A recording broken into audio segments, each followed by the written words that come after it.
CM ಸಿದ್ದರಾಮಯ್ಯನವರಿಗೆ ಸಂಕಷ್ಟದ ಮೇಲೆ ಸಂಕಷ್ಟ. ಸಿಎಂ ಸಿದ್ದರಾಮಯ್ಯ ಅನ್ನೋದಕ್ಕಿಂತ ಕಾಂಗ್ರೆಸ್ ಸರ್ಕಾರಕ್ಕೆ ಟೆನ್ಷನ್ ಮೇಲೆ ಟೆನ್ಷನ್ ಆಗ್ತಾನೆ ಇದೆ. ಕಾರಣ ರಾಜ್ಯದ ಬಹುತೇಕ ಕಡೆ ಈ ಗಲಭೆ ಗದ್ದಲ, ಕೆಲವೊಂದಷ್ಟು ಕಾಂಗ್ರೆಸ್ ಸರ್ಕಾರದ ನಿಲುವುಗಳು ಆಕ್ರೋಶಕ್ಕೆ ಕಾರಣ ಆಗ್ತಾ ಇರೋದ್ರಿಂದ ಇದೆಲ್ಲವನ್ನ ಹೇಗೆ ನಿಭಾಯಿಸ್ತಾರೆ ಸಿಎಂ ಸಿದ್ದರಾಮಯ್ಯ ಅನ್ನೋದು ಕೂಡ ಸದ್ಯ ಇರುವಂತಹ ಪ್ರಶ್ನೆ.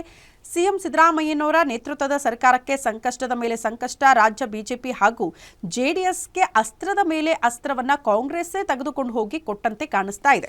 ಸಿಎಂ ಸಿದ್ದರಾಮಯ್ಯನವರಿಗೆ ಅತಿದೊಡ್ಡ ತಲೆನೋವಾಗಿರೋದು ಮದ್ದೂರು ಪ್ರಕರಣ.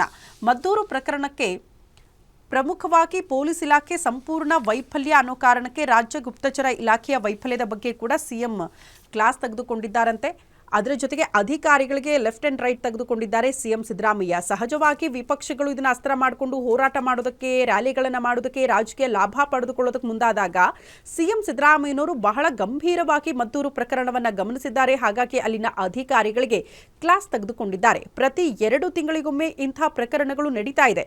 ಗುಪ್ತಚರ ಇಲಾಖೆ ಆಕ್ಟಿವ್ ಆಗಿಲ್ವಾ? ಏನ್ ಕೆಲಸ ಮಾಡ್ತಿದ್ದೀರಿ ನೀವೆಲ್ಲ ಅಂತ ಸಿಎಂ ಸಿದ್ದರಾಮಯ್ಯ ಪ್ರಶ್ನೆ ಮಾಡಿದ್ದಾರಂತೆ.